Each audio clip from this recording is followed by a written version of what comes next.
പുതിയ വീഡിയോയിലേക്ക് എല്ലാവർക്കും സ്വാഗതം. ഇന്ന് ഞാൻ എൻ്റെ പേരിൻ്റെ പിന്നിലുള്ളൊരു കഥ പറയാം നിങ്ങളോട്. എൻ്റെ പേര് മണി എന്നാട്ടോ. ഞാൻ ഓർമ്മ വച്ച നാൾ മുതൽ വളർന്നത് ഇടുക്കി ജില്ലയിലെ തൊടുപുഴ എന്ന് പറയുന്ന ഒരു സ്ഥലത്തെ കരിമണ്ണൂർ എന്ന് പറയുന്ന കൊച്ചു ഗ്രാമത്തിലാണ്. അപ്പോൾ ആ ഗ്രാമത്തിൽ തന്നെ പള്ളിക്കാമുറി എന്ന് പറയുന്ന ഒരു ഒരു ഒരു കൊച്ചു ദേശം. അവിടെ നിന്ന് സ്കൂളിൽ പോവുകയാണെങ്കിൽ 2 സ്കൂളുകൾ വന്നിട്ടുണ്ട്.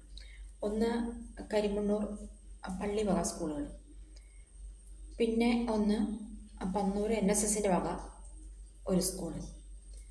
അപ്പോൾ ഞങ്ങളുടെ അച്ഛനും അമ്മയും ഈ കരിമണ്ണൂർ സ്കൂളിലേക്ക് പോകുമ്പോൾ മെയിൻ റോഡാണ്, ടാറിട്ട റോഡാണ്. ബസ്സുകളൊക്കെ ഇഷ്ടംപോലെ ഓടുന്ന ചീനിക്കുഴി തൊടുപുഴ ബസ്സുകൾ ഓടുന്ന ഒരു റൂട്ടാണ്. അപ്പോൾ ആ വഴിക്ക് പോയാൽ അയ്യോ വണ്ടികളൊക്കെ ഉള്ള വഴിയാണ്. അപ്പോൾ അതുകൊണ്ട് അവിടെ വിടണ്ട, നമുക്ക് പന്നൂർ വിട്ടാൽ മതി എന്ന് പറഞ്ഞിട്ട് ജീപ്പ് റോഡ്, അത്യാവശ്യം ഒരു ലോറിയൊക്കെ പോവും, അത്തരത്തിലുള്ളൊരു വഴി, മണ്ണ് റോഡാണ്. പാടങ്ങളൊക്കെ കടന്ന് ഒരു വലിയ കയ്യാണിയുണ്ട്. ആ കയ്യാണിയിൽ ഇപ്പോഴത്തെ ഈ മഴയൊക്കെ ഉണ്ടല്ലോ, ഈ മഴയത്തൊക്കെ നല്ല പെരുത്ത വെള്ളം വരും. വെള്ളം വരുമ്പോൾ കാലിന് നീളം ഒക്കെ ഉള്ള ഉയരമുള്ള ആളുകൾക്കൊക്കെ ആണെങ്കിൽ കയ്യാനിയുടെ ഒരു സൈഡിൽ നിന്ന് മറ്റേ സൈഡിലേക്കൊരു കല്ലുണ്ട്, ആ കല്ലിലേക്ക് എടുത്ത് ചാടാം. അല്ലാത്തവർക്കൊക്കെ ഈ വെള്ളത്തിൽ കട തുണിയും പൊക്കി പിടിച്ച് അക്കരയ്ക്ക് കടം. ഞങ്ങൾ ഉയരം കുറഞ്ഞ കുട്ടികളായത് കാരണം ഭയങ്കര ഒരു ടാസ്ക് തന്നെയായിരുന്നു ആ കയ്യാണി കവർ ചെയ്തിട്ടുള്ള ആ പോക്ക്. അങ്ങനെ പോയാലോ പിന്നെ അങ്ങോട്ട് പോകും തോറും വീടുകളൊക്കെ വളരെ കുറവ്, 2 സൈഡും കാടുകൾ. ഓരോരുത്തരുടെ കൈവശം ഇരിക്കുന്ന ഭൂമിയാണെങ്കിൽ പോലും അതിങ്ങനെ വെട്ടി തെളിക്കാണ്ട് നല്ല കാടും. പിന്നെ പോണ വഴിക്ക് ഒരു ചേച്ചിയുണ്ട്, ഒരു പച്ചാനക്കാരുടെ വീട്ടിലെന്ന് തോന്നുന്നു, ഒരു സുഖമില്ലാത്ത ചേച്ചിയുണ്ട്. അവിടെ ഒരു കുടപ്പുളി നിൽക്കണ്ട അവരുടെ പറമ്പിൽ. ആ കുടപ്പുളിയുടെ കമ്പയിൽ ഇങ്ങനെ തൂങ്ങി നിന്നിട്ട് കല്ലൊക്കെ എടുത്തെറിയും കുട്ടികളെ. അങ്ങനെയുള്ള പിന്നെ കൂടാതെ 2 ഭ്രാന്തന്മാരുണ്ട്. ഒരു കാസിം ഭ്രാന്തനും ഒരു ചടയൻ ചാക്കോ എന്ന് പറയാം, അങ്ങനെ പറയാം അതിന്. ഈ 2 പേരും ഓരോ ചാക്ക് കിട്ടും, തോളത്തിട്ടിട്ട് വഴികൾ നടക്കും. ഇതൊക്കെ നമ്മുടെ പേടി സ്വപ്നങ്ങളാണ്. കൂട്ടുകൂടി പോകുമ്പോൾ കുഴപ്പമില്ല. ചടയൻ ചാക്കോൻ്റെ അടുത്തെത്തുമ്പോൾ മൂക്ക് ചൊറിയ തോന്നുന്നുണ്ട്. അന്നേരം ആൾ തിരിഞ്ഞ് എന്തെങ്കിലും പ്രതികരിക്കും, അപ്പോൾ കുട്ടികൾ ഓടും. കാസിന് അങ്ങനെയല്ല, വെറുതെ ഇങ്ങനെ പറഞ്ഞു നടക്കും. അപ്പോൾ ഇങ്ങനെയൊക്കെയുള്ള വഴിയിൽ കൂടിയാണ് ഞങ്ങൾ ഏതാണ്ട് ഒരു 3-3.5 കിലോമീറ്റർ പോകണം വീട്ടിലേക്ക്, സ്കൂളിലേക്ക്. അവിടെ ചേർത്തത്. അപ്പോൾ ഞാൻ, അംബിക, സോമൻ, പിന്നെ കുറച്ച് കാലം ഞങ്ങളുടെ മൂത്താങ്ങളുണ്ടായിരുന്നു, പിന്നെ ഒരു ചെല്ലമ്മ, ഷൈനി, ഒരാളുടെ പേര് മറന്നുപോയി. അങ്ങനെ കുറേ പേര് ഗ്യാങ് ഓടിയിട്ടാണ് പോണത്. പിന്നെ മധു ഉണ്ട്, റോയി ഉണ്ട്, ഒരു ആനീസ്, അവരൊക്കെ കുറച്ച് നാളെ നമ്മുടെ കൂടെ ഉണ്ടായിരുന്നുള്ളൂ. വലിയ ക്ലാസ്സിലെ കുട്ടികളായത് കാരണം മൂത്താങ്ങളെയും ആനീസൊക്കെ കുറച്ച് വർഷങ്ങളെ ഞങ്ങൾ കൊണ്ടുവരുന്നുള്ളൂ. ബാക്കി ഞങ്ങൾ തന്നെ ഇങ്ങനെ ഒരു ഗ്യാങ്ങായിട്ട് അങ്ങോട്ട് പോകും. അപ്പോൾ ആ സ്കൂളിൽ ഈ NSSൻ്റെ സ്കൂളിലേക്ക്, അത് കഴിഞ്ഞിട്ട് 7ാം ക്ലാസ് കഴിഞ്ഞപ്പോൾ പിന്നെ അവിടെ 7 വരെ ഉള്ളൂ. പിന്നെ നമുക്ക് ഹൈസ്കൂളിലേക്ക്, പള്ളിവാസ സ്കൂളിലേക്ക് പോകാതിരിക്കാനായിട്ട് തരമില്ലാതെ വന്നു. അങ്ങനെ വന്നപ്പോൾ ഇവിടുന്ന് TC വാങ്ങിയിട്ട് അവിടെ കൊണ്ട് ചേർക്കാൻ അന്ന് എൻ്റെ കൂടെ വന്നത് അമ്മയാണ്. അപ്പോൾ അമ്മ അന്നിങ്ങനെ വെള്ള മുണ്ടും ചുവപ്പോ പച്ചയോ കറുപ്പോ ഒക്കെ ബ്ലൗസായിരിക്കും, എന്നിട്ടൊരു വലിയ തോർത്തുമുണ്ടൊക്കെ ഇട്ടിട്ട്. അപ്പോൾ അങ്ങനെയാണ് അമ്മ അന്ന് കൂടെ വന്നത് കേട്ടോ. എന്നിട്ട് ഈ ഹൈസ്കൂളിൽ വന്നപ്പോൾ, അപ്പോൾ UP സ്കൂളിൽ നമ്മൾ TC വാങ്ങി ഹൈസ്കൂളിലേക്ക് ചെന്നു. ഹൈസ്കൂളിൽ ചെന്നപ്പോൾ പറയാണ്, അവിടുത്തെ അധ്യാപകർ പറയാണ്, മണി എന്നുള്ളതിൻ്റെ സ്പെല്ലിങ് ഇതല്ല, MANI ആണ് സ്കൂളിൽ നിന്ന്, NSS സ്കൂളിൽ നിന്ന് ഞാൻ എഴുതി തന്നത്. അന്ന് അവിടെ HM ഒരു ലക്ഷ്മിക്കുട്ടി ടീച്ചറായിരുന്നു. അപ്പോൾ ഈ MANI എന്ന് എഴുതി തന്നു വിട്ടപ്പം അത് ഇവിടെ വന്നപ്പം ഇവർക്കത് സ്വീകാര്യമല്ല. ഈ മണി എന്ന് പറഞ്ഞാൽ ഇത് പേര് ആയിട്ട് എഴുതുന്നതല്ല, ഇതൊന്ന് തിരുത്തി കൊണ്ടുവരാൻ പറഞ്ഞു. അയ്യോ, ഒരു 4-5 കിലോമീറ്റർ വീണ്ടും ഞാനും അമ്മയും കൂടി ഇങ്ങനെ തേരാപ്പാറ നടക്കുക. അന്ന് ഈ പറഞ്ഞ മാതിരി വിശപ്പോ ദാഹമോ ഒന്നും അങ്ങനെ തോന്നില്ല കേട്ടോ. ആ കാലം അങ്ങനെയായിരുന്നു. കാരണം നമുക്ക് അമിതമായിട്ടൊന്നും കഴിക്കാൻ കിട്ടാത്തത് കൊണ്ടായിരിക്കാം, ഉള്ളത് കൊണ്ട് കിട്ടുന്ന സമയത്ത് അങ്ങനെ കഴിക്കണമെന്നല്ലാതെ വിശപ്പ് ഈ അമ്മ വിശക്കണു എന്നങ്ങനെ ഇല്ല. അങ്ങനെ അവിടെ പോയിട്ട് വീണ്ടും തിരുത്തി വന്നു, MONEY.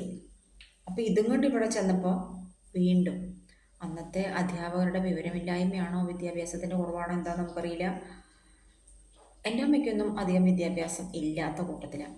പിന്നെ നമ്മൾ ഈ 7ാം ക്ലാസ്സും കുസ്തിയും ആയിട്ട് നമ്മൾ പോകുന്നത്, നമ്മൾക്ക് ഇതേക്കുറിച്ച് എന്തെങ്കിലും പറയാൻ പറ്റുമോ? അങ്ങനെ വീണ്ടും ഈ സ്പെല്ലിങ് MONEY ശരിയല്ല, അത് തെറ്റാണ്, തിരുത്തി കൊണ്ടുവരാൻ പറഞ്ഞിട്ട് വീണ്ടും പറഞ്ഞു തുടങ്ങി. എൻ്റെ അമ്മയ്ക്കാണെങ്കിൽ മൂക്കത്ത് ശുണ്ടിയുള്ള ആളാണ്. ഒരു ഈച്ച വന്നിരുന്ന മൂക്ക് പോട്ടെ എന്ന് വിചാരിക്കുള്ളൂ, അമ്മ വെട്ടും. അത്രയ്ക്ക് ശുണ്ടിയുള്ള കലിപ്പുള്ള ഒരു അമ്മ വീണ്ടും നടക്കുകയാണ്, തെരാപ്പാരാ നടക്കുകയാണ് ഈ NSSൻ്റെ സ്കൂളിലേക്ക്. അവിടെ ചെന്നപ്പോൾ അവരും എത്തിക്കെട്ടു. ഇനി എന്തെഴുതി കൊടുക്കും? അങ്ങനെ MONY അങ്ങനെ എഴുതി കൊടുത്തു വിട്ടു. ഇവർക്ക് അതങ്ങനെ രക്ഷ പിടിച്ചു, MONY. പക്ഷെ ഞാനൊക്കെ അന്നൊക്കെ എൻ്റെ പേര് എഴുതി കൊടുക്കുന്നത് MNI തന്നെ കേട്ടോ. അത് കഴിഞ്ഞിട്ട് MONY എന്നുള്ള രീതിയിൽ പേരായി. SLC ബുക്കിലൊക്കെ ആ പേര് തന്നെയാണ്, ആ സ്പെല്ലിങ് തന്നെയാണ്. അങ്ങനെ പക്ഷെ ഞാനിതൊന്നും അറിയുന്നില്ല, എനിക്ക് എപ്പോഴും MANI തന്നെയാണ്.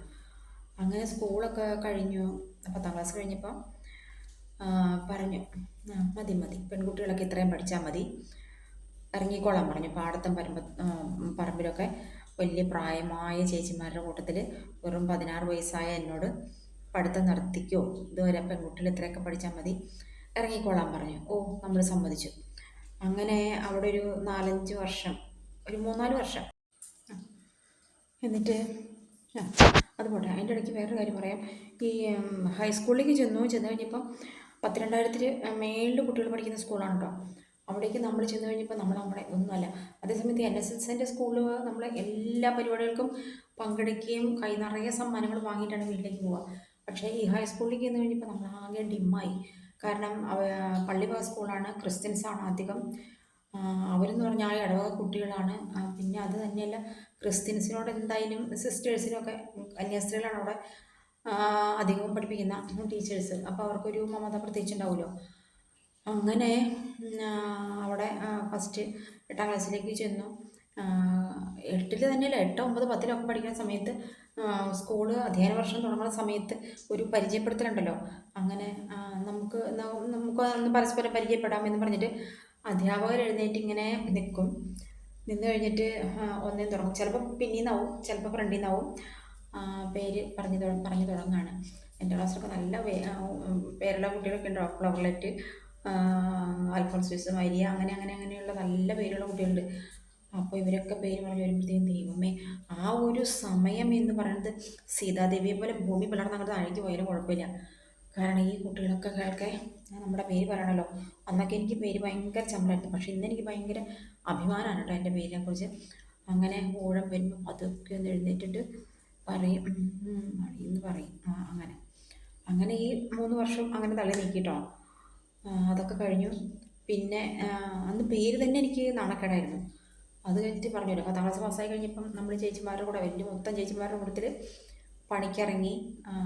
ഒരു 3-4 വർഷം അവിടെ അങ്ങനെയൊക്കെ അവരുടെ കൂടെയൊക്കെ തത്തി കളിച്ചൊക്കെ അങ്ങനെ നടന്നു. അതിനുശേഷം നമ്മൾ ഇവിടെ തൃശ്ശൂർക്ക് വന്നു. അവിടുന്ന് സ്ഥലം വിട്ട് തൃശ്ശൂർക്ക് പോന്നു. വലിയ കുഴപ്പമൊന്നുമില്ലാതെ തൃശ്ശൂർ ഒരു സമാധാനത്തിൻ്റെ ഒരു ഏരിയയൊക്കെ ആയിരുന്നു കേട്ടോ. അങ്ങനെ ഇവിടെ എത്തി. 2-3 വർഷം കഴിഞ്ഞപ്പോഴത്തേക്കും വിവാഹം നടന്നു. വിവാഹം നടന്നിട്ട് ഒരു 2 വർഷമായപ്പോഴത്തേക്കും എനിക്ക് ജോലി കിട്ടി. ദൈവാധീനം, ജോലി കിട്ടി. ജോലിയിൽ പ്രവേശിച്ച് കുറേ വർഷങ്ങൾ കഴിഞ്ഞപ്പം ഈ ആധാർ കാർഡൊക്കെ വന്ന സമയം, അപ്പോൾ പേര് ഭയങ്കര നിർബന്ധമായി. അതായത് SLC ബുക്കിലെ പോലെ തന്നെ ആധാറിൽ വരണം, ഈ ആധാറിലെ പോലെ തന്നെ ബാങ്ക് അക്കൗണ്ടുകളിൽ പേര് വരണം. ഇങ്ങനെയൊക്കെ വന്നപ്പം വീണ്ടും കുത്തിപ്പൊക്കി MANI. അതുവരെ MANI ആണ്. ആ MANI മാറ്റിയിട്ട് വീണ്ടും MONY. ആധാർ കാർഡിലും ബാങ്ക് പാസ്ബുക്കിലും എൻ്റെ എല്ലാ രേഖകളിലും MONY വന്നു. അപ്പോൾ അതുകൊണ്ടുള്ള കുഴപ്പം എന്താണെന്ന് വെച്ചാൽ, നമ്മൾ മണി അല്ലാതായി.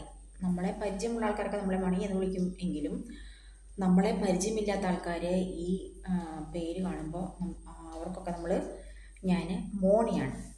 ആയിക്കോട്ടെ, ഒരു പ്രശസ്തയായ വ്യക്തി ഉണ്ടല്ലോ മോണി എന്ന് പറഞ്ഞിട്ട്, അപ്പം അങ്ങനെ ആയിക്കോട്ടെ എന്ന് വിചാരിച്ചു. എങ്കിലും ദിലീപ് കുമാർ പറയുന്ന പോലെ ഞാൻ ഇന്നും ആ MANI മണി തന്നെ ആവാനാണ് ആഗ്രഹിക്കുന്നത്. ഇനിയിപ്പോൾ ഗസറ്റിൽ കൊടുത്ത് അങ്ങനെ അങ്ങനെ ആക്കി കൊണ്ടുവരാനൊന്നും മൂക്കിൽ പഞ്ഞി വയ്ക്കുന്ന ഈ കാലമായിപ്പോൾ ഇനിയിപ്പോൾ എന്ത് പേര് മാറ്റാൻ. അങ്ങനെ ഒരു വലിയ കഥ എൻ്റെ പേരിൻ്റെ പുറകിലുണ്ട്. അപ്പോൾ മറ്റൊരു വീഡിയോ നാളെ.